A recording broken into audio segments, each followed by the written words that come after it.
Hello everyone, this is Jotto, and welcome to the Managrind tournament recap, talking about the top decks, talking about the top cards, and the patch notes for this week. Yeah, normally I do a full video, but it was a really small patch, so I'm just throwing it on the end of the tournament recap, as opposed to doing the full video I normally do.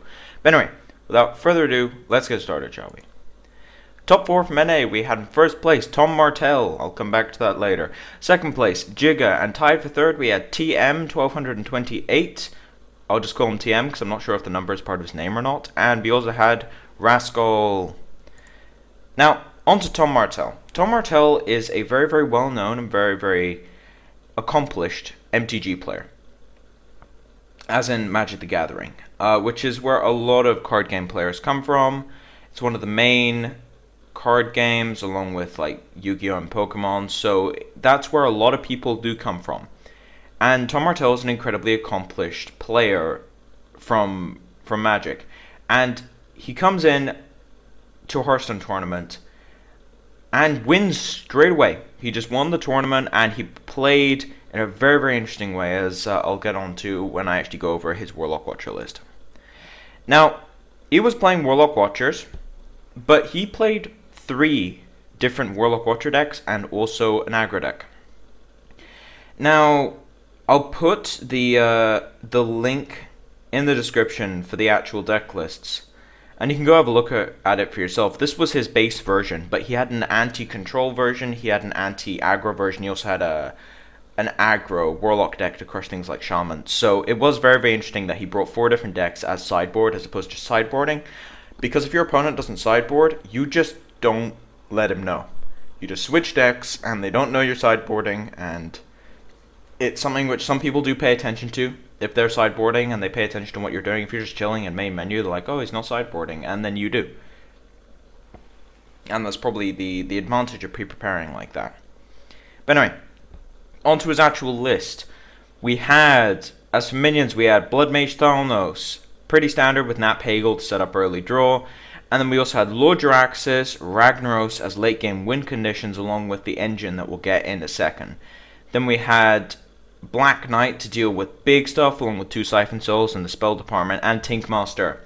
Now, Tinkmaster, I normally would talk about him in length, but for this episode I'm going to ignore him. And the reason is he got nerfed heavily, as in unplayable. I'll get to that at the end of the actual tournament recap, but I'm not going to talk about Tinkmaster, and I'll talk about Pagel less this time than normal.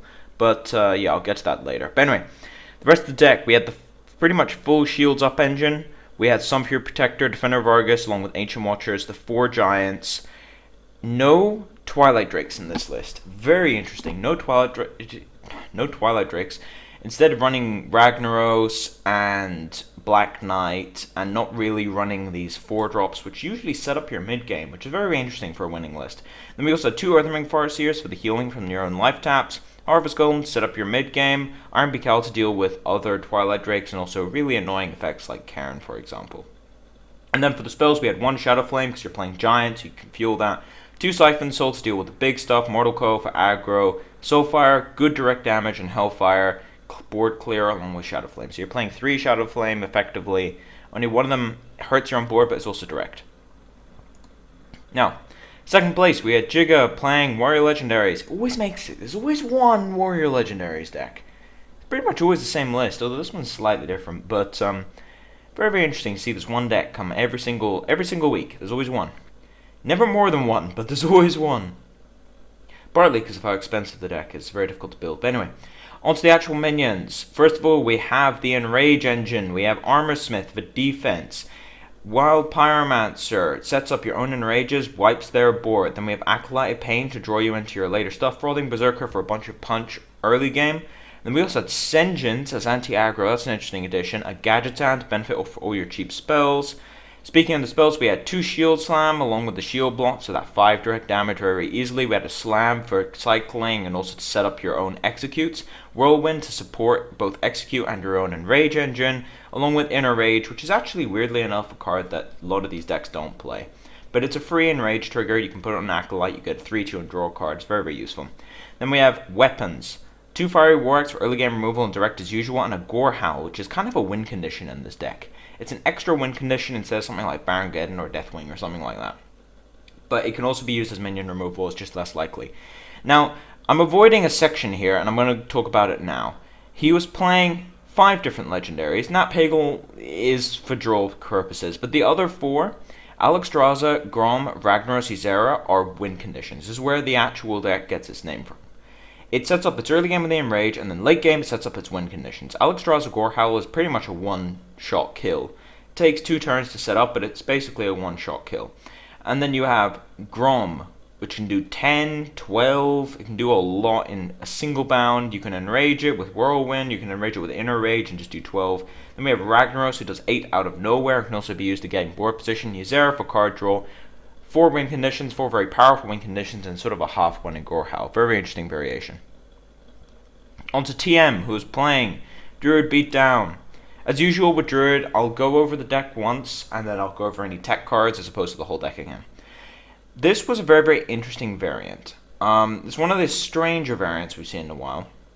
Still has Blood Mage, Cairn, Ragnaros sometimes shows up in these for the late game, Black Knight, Tankmaster for hard removal. That's all pretty normal. Then we have 2 Ancient Allures for draw, also pretty normal. Keeper of the Grove, Druid of the Claw, pretty standard. The rest of the stuff is where it gets interesting. We have an Ancient of War, which is very vulnerable to Black Knight, but if your opponent's playing Black Knight, you just side it out. And if your opponent isn't playing Black Knight, they bring it in, and then you side out the war, and then suddenly they don't do anything with it. So it's actually a benefit in this kind of format, where you can just make their Black Knight useless by siding out all the stuff that you just don't want to deal with. Then we also have Defender of Argus to buff up your smaller stuff and also to bait some of his hard removal on things like, say, a Harvest Golem, because it's actually quite difficult to deal with a Harvest Golem. That's a 3/4 with taunt. Chillwind Yeti sets up very, very well with Defender of Argus as well. It just makes a giant 5/6 you can't get past. That's all pretty standard. The interesting thing is the spells. The standard stuff in here is Wrath, Swipe, Innervate, normal. Then we have a Starfall to deal with things like Fire Elemental and also to wipe the board against aggro decks, a Healing Touch against Hunter, and not just the 1/1 line of Force of Nature Savage Roll, we have 2 of each. This does make your curve very, very high in this kind of deck, but it means you have 28 points of burst damage in your deck. You're going to draw one of those combos at some point. And as soon as you draw it, the game pretty much ends if you're in any position to do so. So he's trading consistency in curve for consistency in burst. It's a very, very interesting way of looking at it. That's why the Starfall's in here, because if you don't get a good start, you need essentially a 3rd swipe to deal with the aggro stuff. Very interesting variation on this. And then we also have Rascal to close out top 4 for NA, Warlock aggro. Now, I call it Warlock aggro. It's kind of aggro mid-range, this particular variation. And it's also completely budget. I noticed there is no epics, no legendaries, completely budget, pretty traditional actually as far as aggro decks goes, with a couple of interesting additions. Now, as for the minions, top of the curve we have Argent Commander to really trade things like Azure Drake can also provide essentially a 3rd Soulfire. Then we have Defender of Argus to buff up our small stuff because we're playing a slightly longer game with this kind of aggro deck. 2 Demolisher, this is an interesting one. 2 Demolisher can deal 4 damage a turn effectively with Direwolf Alpha or Master Swordsmith, another interesting addition which we haven't seen in a long time. Ever since it used to be a 2/3 and people played it all the time, then it was made a 1/3 and no one saw it ever again.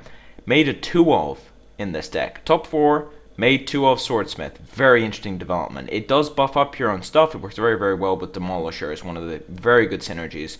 You just deal 2 with the Demolisher trigger, and then you attack for 2, and then you can attack for 3, and it's a very, very powerful body, having a 1/4 if you can buff it up with attack.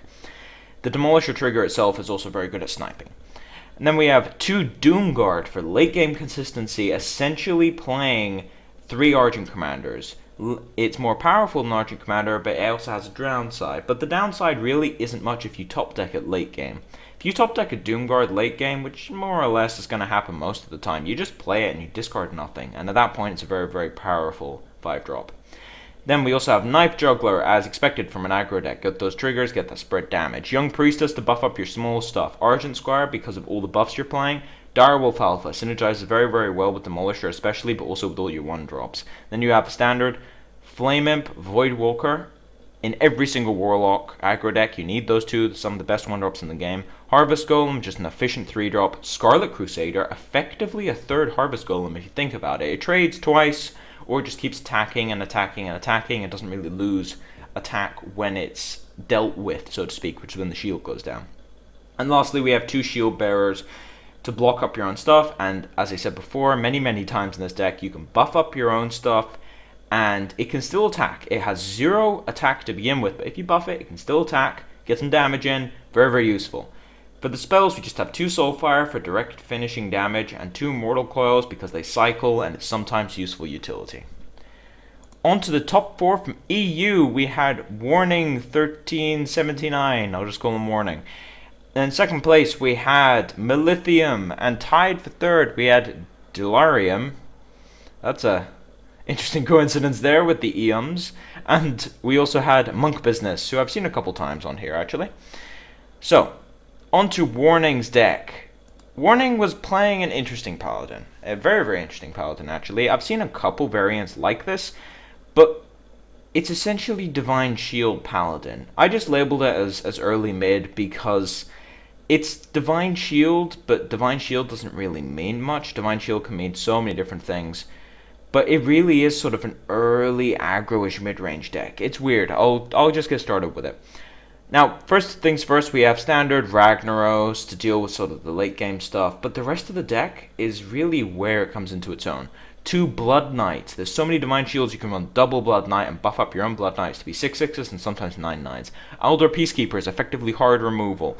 Then we have Argent Commander for efficient trading. Azure Drake, again, efficient trading, gives you spell damage as well, draws you cards, very good 5-drop, one of the few very good 5-drops. A Sunwalker, one of the most underestimated 6-drops in the game, but you can pump up your own Blood Knight with it. It's a 4/5, it's a Yeti with Taunt, very useful. Then we have Argent Protectors to fuel your own Divine Shield minions. Again, Argent Squire, Scarlet Crusader, just the best Divine Shield drops early and pretty much your only options. It's a good thing that they are powerful. Youthful Brewmaster, the most interesting tech card I've seen in a long time. Youthful Brewmaster at first looks kind of weird in this deck, but then you realize you're resetting a lot. You can reset your Blood Knights if it's been damaged heavily. You can reset your Aldor Peacekeepers, Argent Commander, Azure Drake, Sunwalker, Argent Protector, Argent Squire, Scarlet Crusader, Guardian of Kings and Acidic. All of them benefit from being reset. All of them. Blood Knight I think is the worst one, because if you don't have enough Divine Shields, then you just run them out as a 3/3 and it's kind of awkward. But the rest of the minions, apart from Ragnaros, all benefit from being bounced. There's so many battle cries and sort of pseudo battle cries in the Divine Shield that the Youthful Brewmasters are always live. There's never a hand unless you just have Youthfuls and spells, which is bad for Youthful. You're always resetting something, and that is probably what pushed this deck over the edge, is the fact that you can efficiently reset your effects when your opponent has to invest so much into killing them. As for the last minions, we have Acidic Swampoos, because it's an aggro deck and you need to deal with those weapons. Guardian of Kings sort of help you against these hunters, help you win the race by just gaining 7 life straight away, effectively skipping their last turn and just getting that 5/6 body, which can also really bring in the damage. As for the spells, we've got Avenging Wrath, along with 1 Equality, 2 Consecration for board wipe. Avenging Wrath is also a very powerful direct damage spell. Speaking of direct damage, we have Hammer of Wrath and True Silver, both very efficient removal, True Silver being obviously one of the best one of the best weapons in the game. But yeah, one of the best weapons in the game. Gains you 4 life effectively and deals with 2 very large minions. Lastly, we have Redemption, because it synergizes extremely well with Divine Shield. They come back with their Divine Shields, and the drawback really isn't much of a drawback in most of this stuff. Argent Commander loses 1 life. Argent Squire, Scarlet Crusader don't lose any life. Sunwalker still have to attack him twice to get through. That's a lot of resetting potential in these redemptions. And lastly, we have 1 of Divine Favor, because while the deck, its curve isn't low enough to run 2, the 1 can sometimes draw you 4 or 5 cards in this kind of deck, because you can dump your hand fairly quickly, just not immediately. Very interesting deck. Anyway, on to second place, we had Melithium playing Druid Beatdown, also known as the City of One-Ofs. I had to cut a little bit off and put it on the other side, but as I said before, I'm just going to go over this one quickly. This isn't playing Force of Nature Savager, which is an interesting one. It's playing 1 Starfall, not playing the Burst, taking away that sort of lack of consistency for Burst. Because it's playing so many other one-offs, you just can't afford to do that. But what about those one-offs? Seriously, we are seeing a lot of the standard stuff as 2-offs, like Ancient Allure, Defender of Argus, Keeper of the Grove, things like that. But the one-offs are where this deck comes into its own. Earthen Ring Farseer, instead of a healing touch to deal with aggro decks in general. Faceless Manipulator, you can copy your own stuff, copy your opponent's stuff. You can copy a Ragnaros and then Big Game Hunter the Ragnaros, so you just pay 8 mana, you get a Rag plus a 4/2, and he loses his Rag. It's very, very cost efficient. Then we have Tinkmaster, Black Knight, pretty standard. Nat Pagal, Blood Mage, also standard along with the Cairn. Cenarius sometimes shows up in these decks, but it's these last 2 legendaries, the ones that I really want to talk about. Onyxia, the 9-drop dragon that a lot of people have left alone and stopped playing because of Druid and their swiping. But it comes down so late that if they have the swipe, okay, you still have an 8/4, still does damage, but it's 14/14 for 9 mana. You get an 8/8 and your 6/1/1s. It's incredible if you just play it down on an empty board. Very, very interesting tech card. Interesting choice over something like Ysera.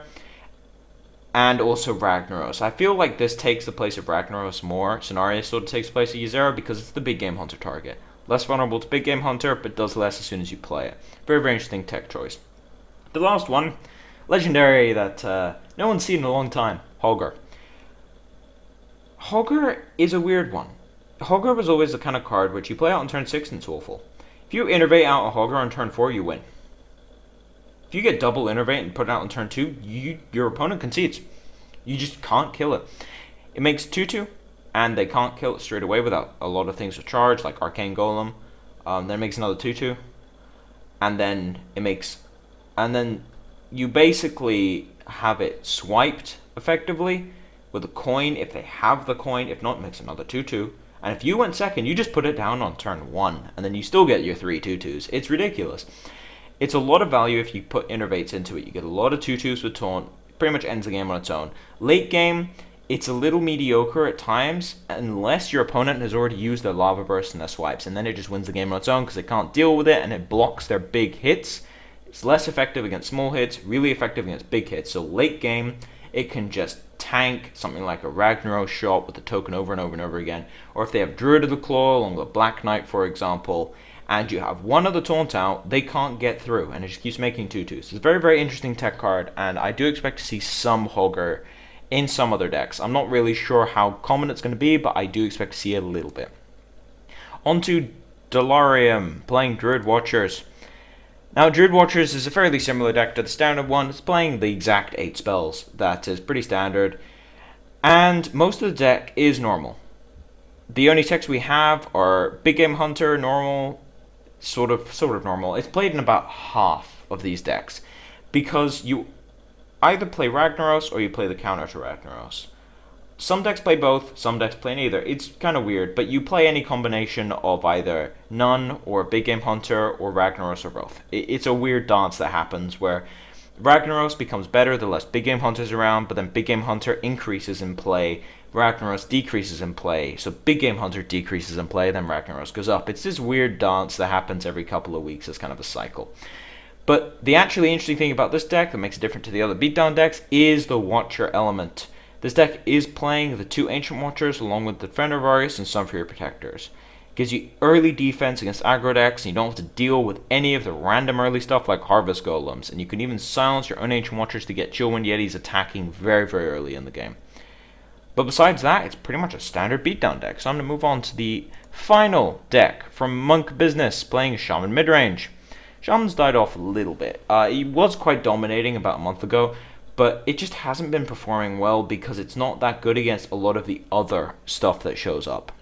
So this is the new variation that's been doing well against a lot of these faster decks that have been playing much, much quicker strats and playing much more aggressively, which some of the Shaman OTK decks had issues with. Anyway, going into this deck, we have Standard, Cairn, Blood Mage. This is normal for these kinds of decks. But then we have Azure Drake.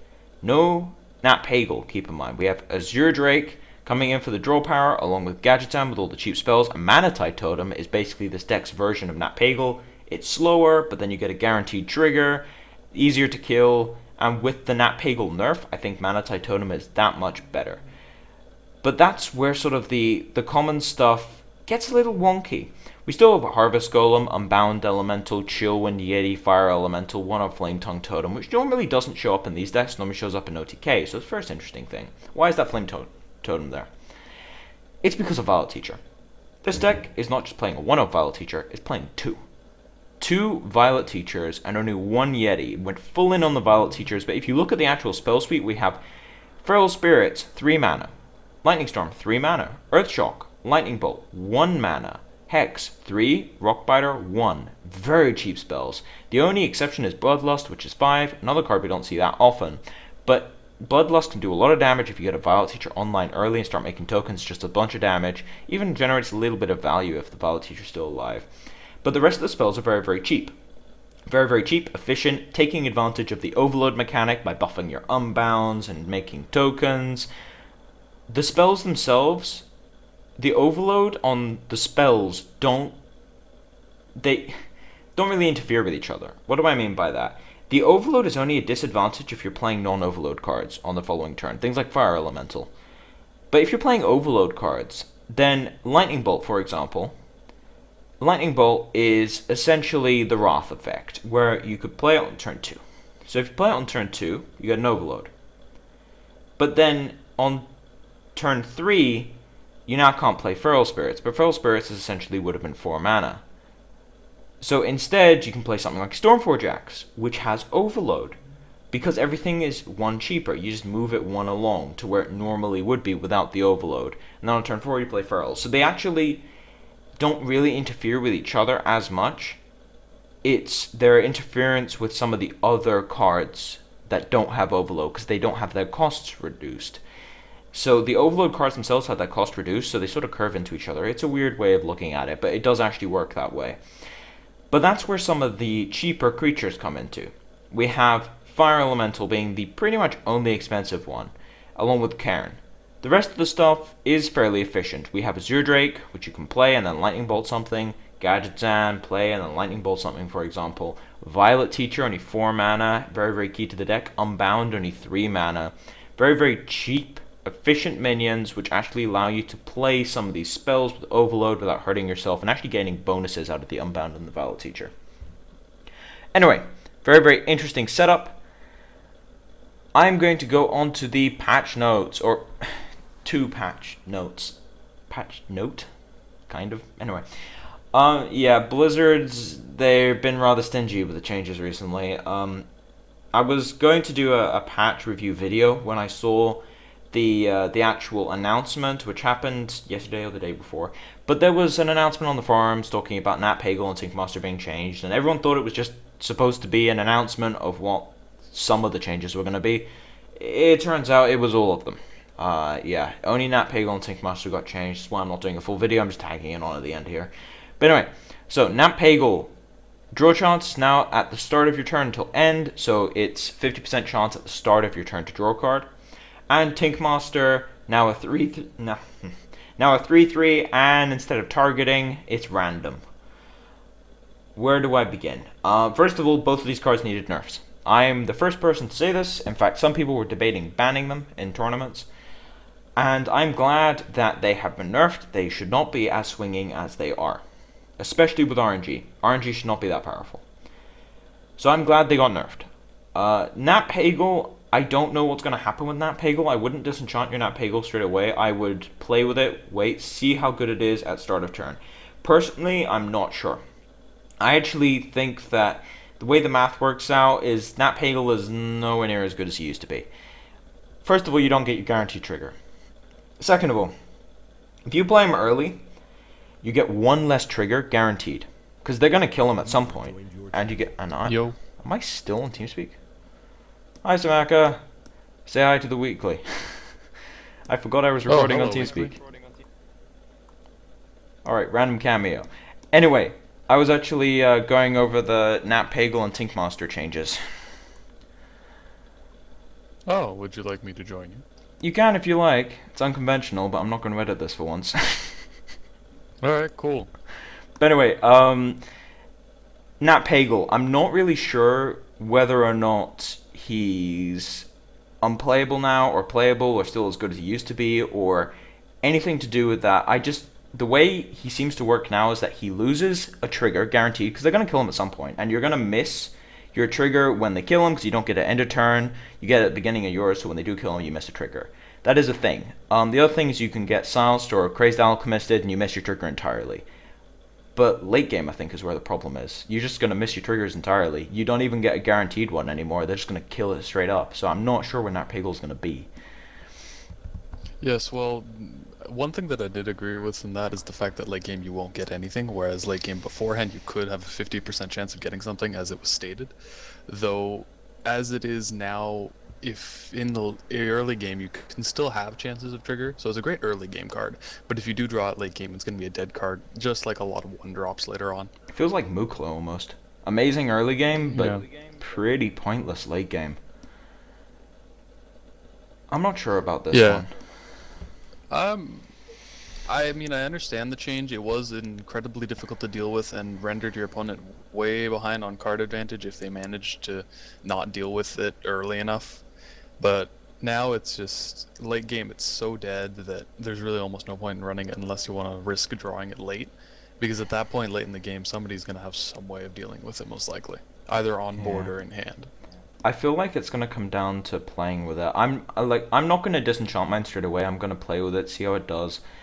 Cause you have a week before the refund thing comes off, and I'm just not sure what's gonna happen with this. Is the risk of drawing it late game? It's not a disadvantage like Mukla. So I'm just trying to figure out, is the risk of drawing it late game worth the sort of risk for your opponent drawing it early game where it can still do crazy things? I'm not quite sure about that. I'm kind of neutral on this. I mean, it needed a change. I'm not talking about that. I'm just talking about where the card stands now. Yeah, I can agree that it did need a change. It was too strong and was overplayed. But it's just now, I don't know. I think it has a place in some, not aggro decks per se, but some early game decks that need that early draw. Or even some later draw where the opponent will have to deal with other things instead of that, so it may still work, but it won't work as effectively, that's for sure. I mean, it's definitely dead in Shaman. They just play Mana Tide Totem hmm now. I mean, Yeah, Mana Tide got they so have, much better. exactly, they have no reason to not play Mana Tide over Nat Pagel. Yeah, now especially. But yeah, Nat Pagel, I would say, guys, test it. I'm not sure how good it's gonna be. Test it out. If it doesn't feel that good, then just disenchant it and get something like a Leroy. Because Leroy is still super powerful, but Nat Pagel, I'm not so sure. But anyway, Yeah, well, you can get a Leroy, you can get a Black Knight, or something yeah, else of or a Blood Mage. incredible use. Yeah, there you go. Yeah, There's your early game draw. that's your early game draw, Blood Mage, +2 mana, +1 damage. But the other card. Now, I feel like I'm avoiding this one like the plague because it's going to cause an atomic explosion of controversy. But Tinkmaster.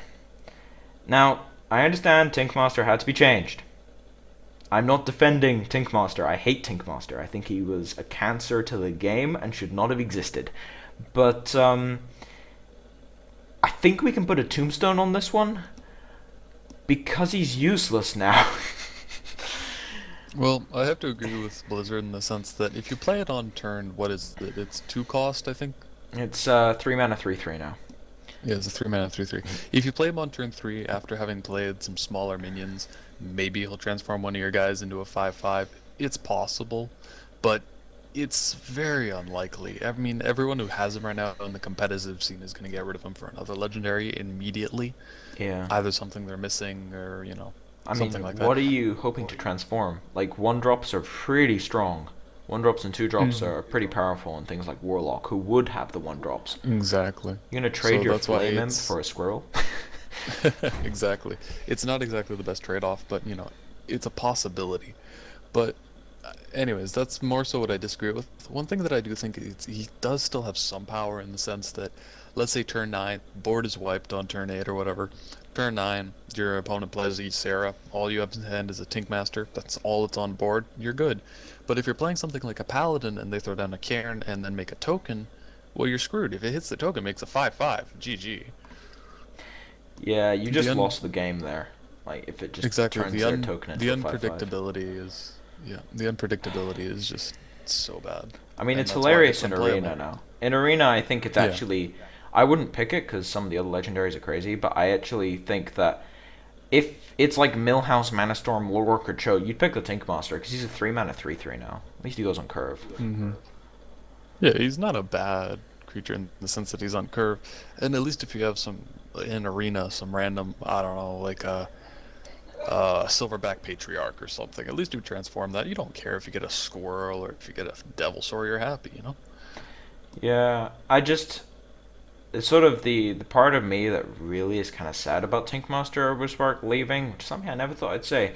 But if you think about it, Tinkmaster not being able to target is going to cause some serious metagame issues.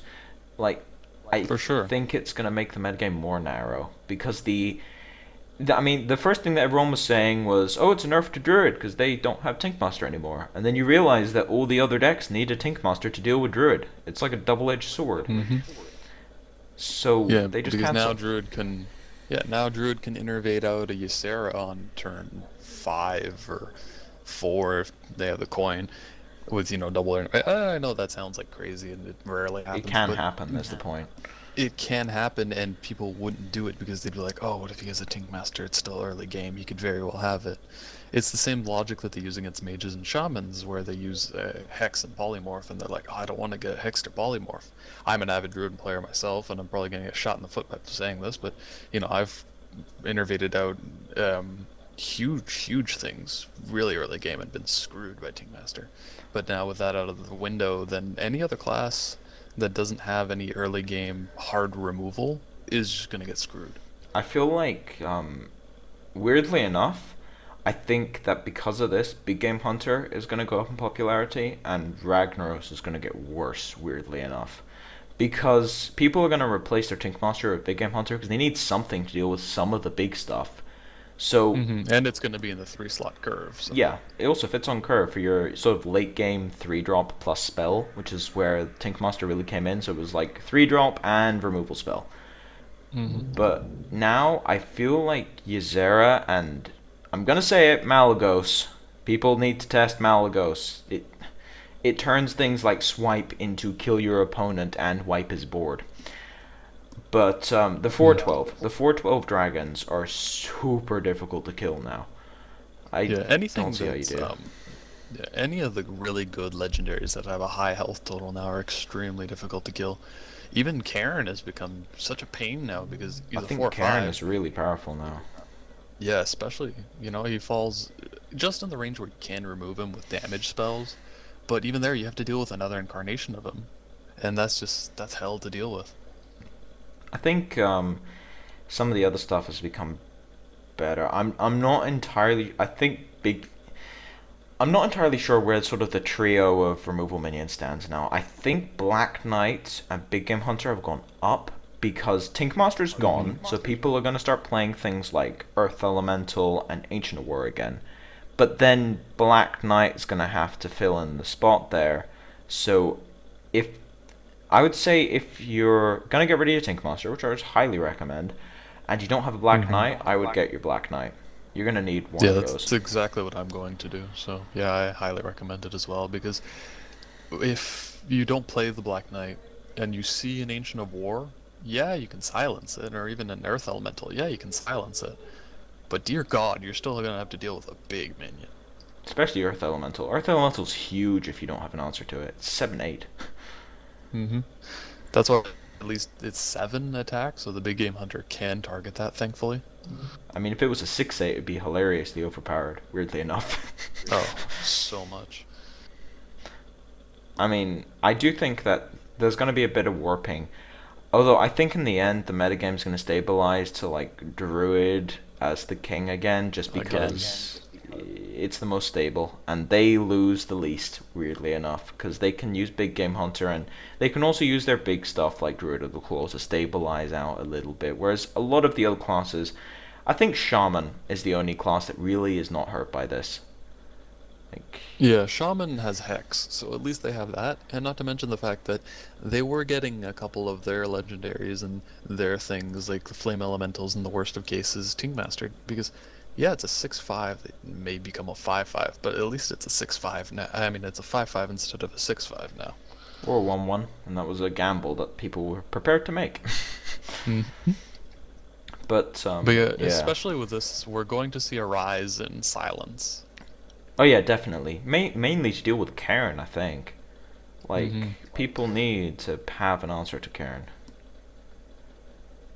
But I don't know, Yeah, it because feels like they went the wrong way with this. They, instead of, I mean, the other change people were suggesting was 4 mana 2/2, and then change his ability to make a 3/3 instead. So it's like, it's always good, but it just costs a lot. Like 4 mana to do that. It's essentially a bad polymorph, hmm that anyone can have, obviously. But it's a bad polymorph, and it would be more consistent. But it feels like what they ended up doing was like, wait a second, this is what Team 5 does. Every single time there's a card that's causing issues, they try and murder it. They tried very, very hard with things like Nat Pagel trying not to kill it. It used to be a 0/5, and it was 0/4, and now it's start a turn. But all the rest of the cards that have been nerfed, they've just made sure they try and kill it as quickly as possible and as efficiently as possible. yeah. Another card too that I'm just flipping through right here, but Sylvanas is going to be incredibly hard to deal with now. There was actually a Um, Hogger in one of the top fours that was in one of the oh Druid yeah, decks, which, if that becomes popular, then you don't have Tinkmaster to kill that thing through the nulls anymore. yeah, but not to mention, Hogger I had always been told is weak to things like Swipe, which is true. But if you're not playing in the Druid Mirror match, then especially in something like the Open where you can sideboard, you just get rid of that thing if you're in the Mirror match. Or If you're not just in the Mirror match, you play that thing and it is hell to deal with, just side it in. especially for the aggro. Yeah, it's a great side. Like, just side it in. And this is one of the reasons why, even though a lot of people do prefer best of one Swiss, and I personally love both formats, I prefer to play best of one Swiss, but I actually prefer to watch sideboard matches because there's a lot more intricacies going on in terms of sideboarding. But I think it is arguably more fun to play in Swiss though because you get to do so many rounds and everything. But I think there's room for both, and I think Holger can only appear in something like an open format. I think that's why the open format has to kind of exist. It's for Yeah, certain it cards needs like to that. exist for sure. There will always be a need for sideboard play because it needs to be done, and a lot of people will say that it's the better format. I personally disagree, and I like Swiss a lot. I feel it gives a fair chance, and I feel that it's a lot funner too than something like single elimination. And that's where I think maybe something with the Swiss and sideboard wouldn't be half bad, I think though then it ends up being invitational yeah, tournaments in the invitational future are because either going to be like BlizzCon format where you sideboard entire classes, mhm. or open format with like Swiss. I think that's what invitationals are going to be in the future. Yeah, but another thing would be an invitational with sideboards that was Swiss, because of the fact that if you do a large scale tournament with sideboards, you need it to be at least a best of 3 for each match. And I can say from the Managrand's tournament organizing standpoint, at the Swisses on Fridays we usually get near 100 usually. So having to do best of 3s with that would just be just It would horrible. take hours and hours So and hours, yeah. exactly. So it would need to be invitationals of 20 or less people for sure. Yeah. Anyway, what we're trying to get at here is the fact that the actual changes themselves in this patch are good. I mean, the changes are good for the game. The problem with a lot of these changes, and this has been proven in the past with a lot of Team 5's changes, is that they have a habit of doing what looks to be correct at the time, but they don't seem to look at what could be caused by it, as opposed to just, oh, the card is weaker now. That's not how balancing works, and it's traditionally been the problem that Team 5's always had, and that's what I'm worried about when it comes to Tinkmaster, especially. I'm not worried about the Yeah. card, I'm worried about the repercussions of the card. Yeah, like one of the other things that I'm worried about is I don't know if you mentioned it, but the new trap mechanic. I don't, Or did you not see that? I don't think I saw that. If you look under the patch notes that were released today, um, if you look under the gameplay aspect, it says secrets can now only activate on your opponent's turn, which is something very interesting, because now you have those trap stack moments with hunters where if you get misdirected a creature Oh to your yeah, face, your traps won't go off. you don't have the trap stack anymore. So your traps won't go off to defend you, which is really horrible in my opinion. And another thing which I feel really sucks personally is a lot of the time when I would play Paladin, I would use Redemption to my own accord. I'd swing Sylvanas into something, it would die, it would come back, I'd steal this thing, and I'd Wait still a have a sec. Sylvanas. That I think that doesn't affect Hunter. I think it's yeah. I actually do think it's Paladin that gets messed up by that. Yeah, Paladin gets messed up the most, Wow. but it can affect Hunter as well, which is really horrible. Redemption's really bad now, and that's a shame because the winning deck actually from EU, I think I'll just bring it up on screen. But that was a Divine Shield-esque Paladin deck, and that was running Yeah. Redemption. So that's I completely missed that. But that's Yeah, really bad for Redemption, actually. yeah, it's absolutely horrible. It was under the patch notes today under gameplay on Hearthbone, if you hadn't noticed. I didn't see that. No, that's interesting. I again, it's kind of good timing actually, because I just said that they make changes to make certain things good, but they don't realize other things. And I've got a feeling they changed that because they don't want people doing random trap stack stuff that causes complications for newer players. But they just made Redemption really bad. Yeah, but what they're saying here is, and I think they mentioned Redemption particularly because if I quote, it says, activating your own secrets feels a little strange, but mostly the ability to do this was preventing us from creating new and powerful secrets that trigger off events that you can easily control, like a minion dying. So I think they were focusing on the fact that Redemption was odd to the fact that everything else triggered on an opponent's turn, but you could trigger Redemption when you wanted. But I don't know. But Redemption, like, Redemption wasn't even good. Like, this is It the wasn't first bad. time. I mean, in terms of competitive play, we've seen Noble Sacrifice. We've seen, like, Noble Sacrifice and Redemption were always the ones that sometimes see play. Mostly it's Noble Sacrifice, but sometimes Redemption sees play in decks with, like, Argent Commander, because you can play your Argent, charge. Actually, one of the last tournaments I ever played with Paladin, Yeah. I won a game by doing this with Argent Commander, charge, kill something, it dies, comes back, charge again, win the game. But you can't do that anymore. Yeah, not on your own turn at least. So, yeah, that's something that's pretty bad. Also, another thing that I noticed under bug fixes that I'm wondering here, it says Water Elemental now will properly freeze armored heroes as intended. What does that mean? We don't know what it's supposed to do intended. Does that mean it freezes through armor? That's what I'm thinking they mean, and if that is what it is, that is just weird, because now Water Elemental has gotten a huge buff against a Druid and especially Control Warrior. Control Warrior can't do anything against it now.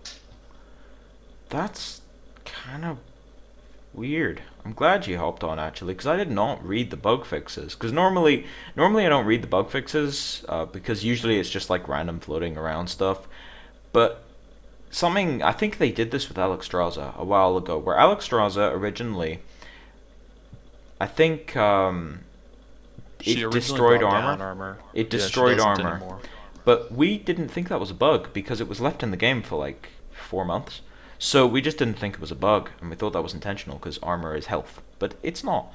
And also, armor stops freezes. So does that mean Water Elemental has a different freeze mechanic? Well, I'm assuming they're trying to make it work like Frostbolt, where Frostbolt reads specifically deal 3 damage and freeze. However, the problem with Water Elemental is that it says Damage, whenever freeze. Watermelon, exactly, if it deals damage, freeze, which I think was worded that way for something like Divine Shield, but however, it doesn't work in the case of armor. I think they're trying to say due to it still being them taking damage. I'm not sure. It's Yeah. kind of vague. That's really weird. This is, I mean, it feels like something that pretty much all of us have known though, is you can't freeze someone through armor with Water Elemental. It feels kind of weird they picked up on this so late in the beta. Yeah. That's interesting. Were there any other crazy bug fixes on there, gameplay related? Gameplay related, they said Ancestral Healing now will always attempt to heal a minion for full health, regardless of its current health, though I have no idea what What does that's that supposed to mean? change. I don't know. Other than that, the only other ones were they're supposedly fixed all instances of hand glitch and positioning glitch. I guarantee that's not true. I can Yeah, guarantee that it's it's not something true. to be seen. I'm gonna go on Hearthstone after this gets uploaded, and I'm going to see if I can break the positioning glitch, because there are certain ways of doing it, and if I can, I'm Mhm. recording it and sending it to Blizzard with like a smiley face next to it saying no. Yeah. Under the gameplay thing, though, it says here that if you disconnect from a game, you have 60 seconds to try and reconnect now. Interesting. The expert AI has been buffed again, apparently. And if this one I found really cool, especially for people who watch Noxious's stream with his full gold and Randuin. If a player's deck contains all golden cards, a golden coin will complement your deck if you happen to go second. That's brilliant. Does the golden coin have an animation? I need to look this up. Yeah. Yeah, because Nox just had Golden Lorewalker to coin before, and it had an animation. So it should just be that coin. So they had a golden coin in the game, but they didn't actually. That's weird. Yeah. There was a couple other visuals that were added too, like many new card effects, yada yada. But they don't mention specifically what. Oh, but one thing that I really appreciated that screwed me up a long time when I was a newer player was now minions who have taunt and stealth will have an effect to more clearly indicate that the taunt is temporarily disabled during stealth. Unlike when I would think that, oh, it has stealth and taunt, I can't attack it ever, I can't attack ever, I'm doomed. Yeah, that reminds me of the There's actually there was another mechanic which they still haven't explained properly. I think they actually had to change the wording on this last patch, which was stealth until recently, until the last patch said cannot be targeted by any spells or battle cries, but it meant enemy spells or battle cries. So everyone got confused about that one. The same with taunt. Mm-hmm. Anyway, it's good that they're actually sorting this stuff out. I'll link sort of the patch notes in the description so you guys can go check it out. But anyway, thank you for randomly joining Samaka, who's Shiv's sort of second in command as far as tournament organizing goes. But yeah. Well, thank you for randomly having me. I didn't even realize I was on Teamspeak. That's the funny thing. Cause yeah, I was working on the actual slides and such while I was on TeamSpeak, and I didn't realize I was actually on here. Because normally I disconnect, but apparently I forgot this time. But anyway, Hmm. thank you all for watching. If you like the content, please subscribe. If you have any feedback, put it in the comment section below. This has been Jotto and Samaka randomly Hi. Bye. signing off.